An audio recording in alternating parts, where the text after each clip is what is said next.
Abakobwa turi ibiryo bihiye ariko ntituri ingemu. Ubuzima njye nawe tubamo budusaba ibitambo ngo twitwe abatambyi, nyamara imbogamizi zikatubera iteme ryambuka hejuru y'inyanja.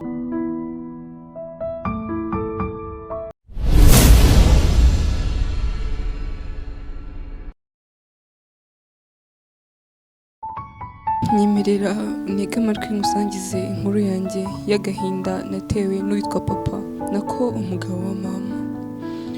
Urwango yanyanze akancunaguza akamfata nabi, umuryango ukanyenga biturutse ku byo nanze gukora we yifuzaga ko namukorera. Iwabo wa mama nabo baranyanze bitewe n'ukuntu umugabo wa mama bamwumviraga, ntibahakanaga ibyo yababwiraga byose, akababwira ukuntu nananiranye, ndi icyohe, ndi igihararumbo, ndi inkozi y'ibibi. Nabo bagahita babyemera batabanje gusesengura bitewe n'ukuntu yari umukire, yakundaga kubaha amafaranga, maze nabo baragenda baba impumyi, ntibongera kumpa agaciro nk'umwana wabo. Nyamara mbere nabagaho nishimye, nketa, mbese nari umwana mu rugo umugabo wa mama ataraza. Mu mwanya ngusangiza inkuru yanjye itoroshye nanyuzemo kugeza aho ku myaka 14 y'amavuko nari maze kubyara umwana wanjye wa mbere.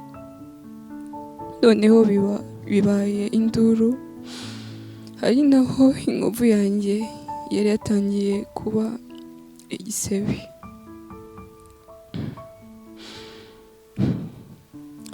Nitwa Ange, navutse tariki 24 z'ukwa gatanu umwaka w'ibihumbi 2002. Uyu munsi ni ku isabukuru yanjye y'amavuko, nubwo bigoye kuyizihiza kuko ku myaka namaze ku isi yose nta byishimo nigeze na bimwe. Nubwo nigeze kwishimaho gake, ariko nabyo ntibyatinze kuko ngo ari buve ntarara mu mubiri.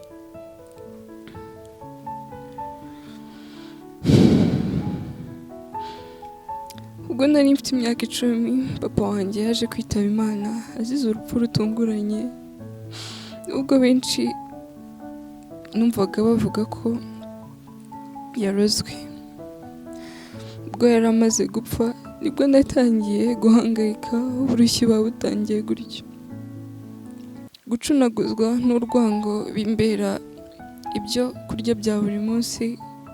None ubu mfite abana 2 b'abakobwa. Inkuru yanjye yitwa Inkovu, aka ni agace ka mbere.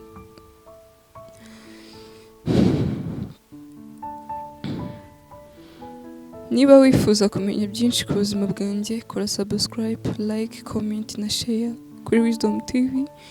Uraba utanze umusanzu wawe, kandi ndahamya ntashidikanya ko iyi nkuru yanjye izagufasha gusobanukirwa ubuzima abana b'abakobwa ducamo mu gihe twavutse mu miryango ikunda imiya ntiduha agaciro.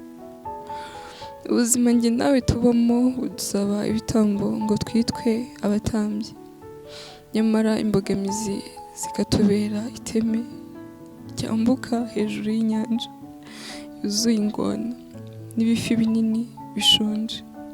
Abakobwa turi ibiryo bihiye ariko ntituri ingemu. Njye nawe utaha tuzahurire hano kuri Wisdom TV nkugezeho agace ka 2.